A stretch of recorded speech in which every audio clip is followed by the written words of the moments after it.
全网后知后觉。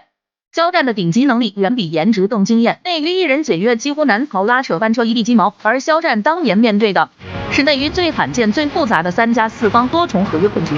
经纪约、商务约、工作室全属多方割裂，相当于艺人头顶4个老板，权责分散，各方互相牵制。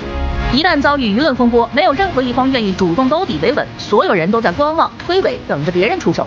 在事业最鼎盛、对手围剿最疯狂的那几年，资源被截胡，舆论被带节奏，多方资本伺机拿捏，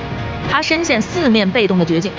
可谁也没想到，这场旁人眼中无解的死局，肖战全程一个人硬扛，一个人破局，不撕不闹，不声不响。几年时间，悄无声息收回所有合约权益，彻底拿回事业主导权，建立起自己100%控股、完全自主掌控的工作室。直到大家回头复盘全过程，全网才集体后知后觉，肖战的能力、心智、格局远比他的名气和颜值更恐怖。网友说的太贴切，别人解约脱层皮，肖战解约像清风拂过。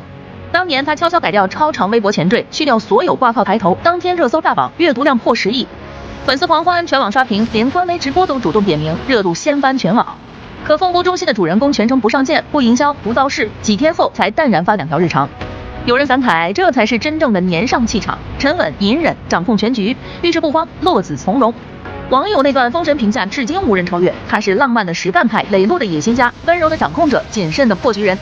诗意的工作狂。他是藏巧于拙的天才，是洞明练达的赤子。很多人恍然大悟，肖战根本不是被资本推着走的艺人，他是在多方博弈里稳住棋盘，反向控局的执棋人。粉丝形容他的合约蜕变，从藩镇割据走到中央集权，精准又震撼。圈内路人犀利点评，他是内娱唯一一个被资本围剿、被全员针对、被长期打压，还能干干净净、体体面面、逆风登顶的顶流。最难得的是，最难熬的那2年，全网铺天盖地针对他的围剿，却没有任何一个身边工作人员、合作方、旧团队出来爆他半点肥料。所有攻击只能对准粉丝，足以见得他人品底色有多干净，待人有多真诚。网友直言，困境造就英雄，也幸好他100岁成钢了，他的美貌没有单出，搭配了超高的智商和情商，他就是美貌不单出的典型。顶配外貌之外，还有顶配智商、情商、执行力和人格底线。早在无人看好的胡咖时期，他就自己吃透时尚圈、行业规则、资源逻辑，默默沉淀，步步规划。曾经有资深公关找他谈条件，想用妥协换安稳，被他直接拒绝。他那句清醒通透的人生准则，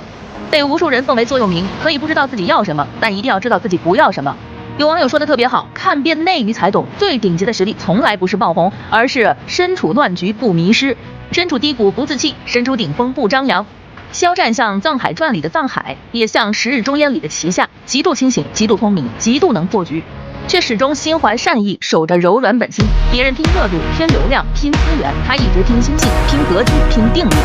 肖战最让人永远佩服的，从来不是顶流的光环，而是他100岁成钢的韧性，不动声色的强大，凡事皆可自度的顶级能力。这样的人，前路永远辽阔，未来永远无可限量。